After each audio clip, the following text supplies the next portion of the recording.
presenting Meteopod. Hey, and what's popping, fellas? I'm just kidding. It was a rhetorical question. The answer is tropical disturbances and severe weather events, by the way. Hello, and welcome back to yet another episode of Meteopod, your go-to podcast about weather, climate, and everything in between. I'm your host, Omri, and I'm so glad to have you here. Today's episode will be a normal general one.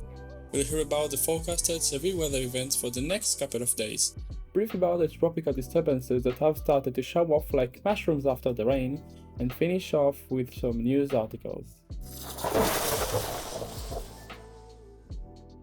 Let's start with the big picture, shall we?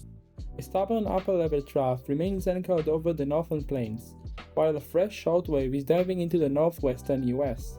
This large-scale setup is pressing a seasonally strong cold front southeastward across the Great Plains, becoming the ignition point for widespread convective activity. Meanwhile, oceanic conditions globally show a broad patchwork of above-normal sea surface temperatures, with neutral and so conditions likely to persist through the summer.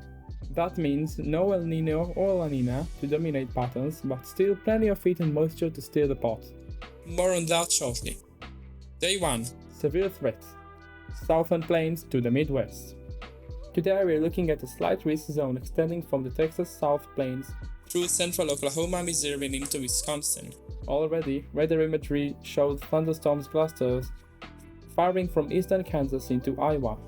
These early morning systems will kick off what looks to be an intense afternoon. Expect boundary layer destabilization, with cave values reaching as high as 3,000 joules per kilogram, which is very high from eastern New Mexico to Illinois. There's a ripe setup for convection, particularly among the sharp cold front. Storms will develop quickly as convective temperatures are met. By mid to late afternoon, widespread convection will ignite, transitioning from isolated supercells early to more organized clusters and line segments. Damaging winds and large hail remain the primary concerns, though a brief tornado can't be ruled out early in the cycle. Let's move on to day 2, where we see shifting focus to southwest and the Midwest. On Wednesday, our attention splits. In the southwest, expect isolated supercells across northern New Mexico and southern Colorado. These will be weak, but worth watching, especially as the low-level moisture increase goes into West Texas by nightfall. Regenerative storms overnight could bring isolated large hail by early Thursday. In the eastern Midwest, scattered thunderstorms will flare along a weakening front, stretching from Illinois into lower Michigan. Limited instability will cap intensity, but strong gusts and marginally severe hail could still accompany these clusters through mid-evening. On day 3, we see some thunderstorms from the high plains to the Ozarks. Thursday sees another slight risk centered on the southern high plains, stretching to the Ozarks. We start today with residual storms over the Texas Panhandle, some of which could deliver early hail and wind threats. The real show, though, comes Thursday night, as the strengthening low-level jet kicks off robust convection from southern Kansas into northern Oklahoma. With high cape values and enhanced mid-level westerlies, expect a forward propagating MCS capable of significant hail and severe gusts marching into early Friday. We are done with the severe weather front, but we have another one just around the corner, the tropics, and the global update for the summer. Off southern Mexico, an area of low pressure could develop into a tropical depression this weekend.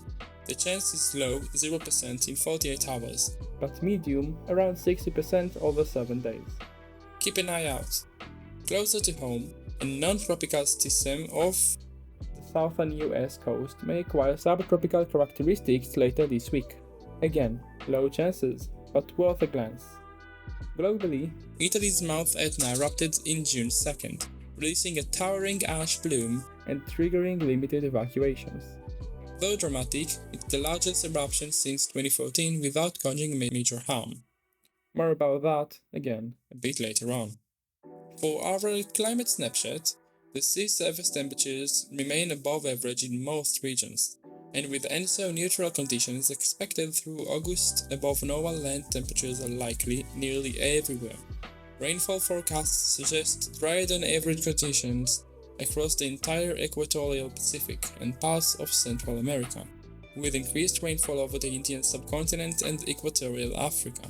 Let's read about the global weather situation and about the Mount Etna eruption in a bit more detail when we dive into the next part of our show, the news headlines. With hurricane season now underway, headlines are buzzing. And not for the right reasons. At a recent all-hands FEMA briefing, new agency head David Richardson admitted he was unaware the US has A hurricane season, This came just after NOAA forecasted a more active than usual season. with up to 10 named storms expected through November. Richardson, appointed in early May and lacking disaster response experience, announced he would not introduce a new disaster plan, citing a desire not to conflict with the FEMA Review Council. His comments, amid ongoing staff reductions and leadership turnover, Have stirred deep concerns about the agency's readiness for what could be a destructive and costly storm season. fueled further by climate change. In another note, let's take a look at Europe for a change. Italy's Mount Etna erupted just A few days ago, in Sicily, sending a huge plume of rock. ash and gases into the air. The eruption began at around 2 p.m. locally, and the eruptive column carried a lethal mixture of hot gases, lava grains, ash, and rock fragments that descended rapidly down the mountain slopes. Authorities redirected certain flights and released an official advisory warning aviation to steer clear of the volcanic area. While both airports stayed operational as the ash plume was driving away from their locations. The eruption prompted tourist evacuations near the summit, raised alert levels at the Catania airport, and marked Etna's largest activity since 2014 without endangering the population. But if you ask me, It has been a very interesting episode today. We've gone through a lot of topics and discussed pretty important. events that happened even globally this time. So, It has been all fun and dandy. I hope you all enjoyed. Leave your comments, leave your thoughts, and suggestions for the next episodes. I'll read them happily. Up until then, stay safe and stay weather aware.